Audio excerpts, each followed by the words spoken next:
கர்நாடக மாநிலத்தில் திட்டமிட்டு நடத்தப்பட்ட மாற்றத்தில் சித்தராமையாவுக்கு பிறகு டி.கே. சிவக்குமார் முதலமைச்சராகி இருக்கிறார்.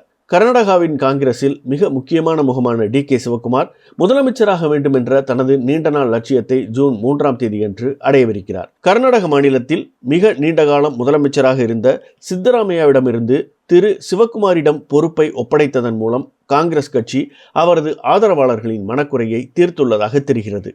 கடந்த 2023ஆம் ஆண்டில் அக்கட்சியின் மாநில தலைவராக தேர்தல் பிரச்சாரத்தை முன்னின்று நடத்தி கட்சி மீண்டும் ஆட்சிக்கு வந்தபோதே அவர்தான் இந்த பதவிக்கு தகுதியானவர் என்று அவரது ஆதரவாளர்கள் நம்பினர். 2020-21 ராஜஸ்தானிலும் பஞ்சாபிலும் கையாண்டதை விட கர்நாடகத்தில் நடந்த இந்த ஆட்சி மாற்றத்தை காங்கிரஸ் கட்சியின் தேசிய தலைமை சிறப்பாகவே நிர்வகித்துள்ளது என்பது வெளிப்படை. 2020 ராஜஸ்தானில் சச்சின் பைலட்டின் கிளர்ச்சியையும் மீறி அசோக் கெலாட் தக்க வைக்கப்பட்டார். 2021 பஞ்சாபில் அமரிந்தர் சிங்கிற்கு பதிலாக சரண்ஜித் சிங் சன்னி நியமிக்கப்பட்டார். ஆனால் இவை சட்டப்பேரவை தேர்தல்களில் பலன்களை தர தவறின.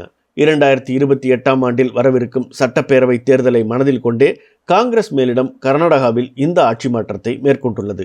அங்கு தற்போதைய ஆட்சிக்கு எதிரான மனநிலை வலுப்பெற்று வருவதற்கான அறிகுறிகள் தென்படுகின்றன. காங்கிரஸ் கட்சி ஒக்கலிகா சமூகத்தைச் சேர்ந்த திரு சிவக்குமாரை சித்தராமையாவின் வாரிசாக தேர்ந்தெடுத்துள்ளதால் பாஜகவும் மதச்சார்பற்ற ஜனதாதளமும் தேர்தலை ஒன்றாக எதிர்கொள்ளவே வாய்ப்புகள் அதிகம். இல்லையென்றால் இரு கட்சிகளுக்கும் அரசியல் ரீதியாக பெரிய லாபம் எதுவும் இருக்காது. மேலும் மதச்சார்பற்ற ஜனதாதளம் கட்சியின் முக்கிய தலைவர்கள் ஒக்கலிகா சமூகத்தைச் சேர்ந்தவர்கள். பழைய மைசூரு பிராந்தியத்தில் அந்த சமூகத்தின் மீது செல்வாக்கு செலுத்த திரு சிவக்குமார் பல தசாப்தங்களாக அவர்களுடன் போட்டியில் ஈடுபட்டு வருகிறார். கடந்த 35 ஆண்டுகளாக கர்நாடக மாநிலத்தில் ஆட்சியில் இருக்கும் அரசு தொடர்ச்சியாக மீண்டும் ஆட்சிக்கு வந்ததில்லை. காங்கிரசும் திரு சிவக்குமாரும் தங்களது காய்களை சரியாக நகர்த்தினால் கர்நாடகாவின் இந்த சாதனையை அவர்களால் முறியடிக்க முடியும். அரசியல் நெருக்கடிகளை வெற்றிகரமாக கையாண்ட அனுபவத்தை கொண்டுள்ள திரு சிவக்குமார் 2028 வெற்றி பெறுவதற்கான ஒரு திட்டத்தை இந்நேரம் வகுத்திருக்க வேண்டும். அதே நேரத்தில் அவர் கட்சியின் அனைத்து பிரிவினரையும் தன்னுடன் அரவணைத்து செல்ல வேண்டும். மேலும் முக்கிய கொள்கை முடிவுகளில் கலந்தாலோசனை செய்யும் அணுகுமுறையையும் கடைபிடிக்க வேண்டும். பல நலத்திட்டங்கள் மற்றும் இலவச திட்டங்களை செயல்படுத்திய போதிலும் காங்கிரஸ் ஆட்சியின் கீழ் கர்நாடகா நிதி ஒழுக்கத்தை தக்க வைத்துள்ளது. முடிவடைந்த 2025-26ஆம் நிதியாண்டில் அதன் வருவாய் பற்றாக்குறை சுமார் 19,500 கோடியாக உள்ளது. இதே போன்ற நிலையில் உள்ள தென்னக மாநிலங்களிலேயே கர்நாடகத்தில்தான் இந்த பற்றாக்குறை மிக குறைவாகும்.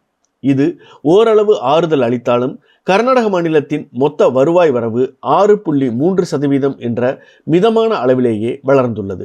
கடுமையான பிராந்திய சமமின்மையை குறைப்பது ஒரு முன்னுரிமையாக இருக்க வேண்டும். 2024-25 பெங்களூரு நகர்ப்புற மாவட்டம் கர்நாடகாவின் GSDPயில் சுமார் 40% பங்களித்துள்ளது. அதே நேரத்தில் தட்சண கன்னடா மாவட்டம் 5.3% என்ற அளவிலும் பெலகாவி மாவட்டம் 3.9% என்ற அளவிலும் பங்களித்துள்ளன. பிராந்திய வளர்ச்சி சீரற்ற வகையில் இருப்பதை மனித மேம்பாட்டு குறியீட்டிலும் காண முடிகிறது.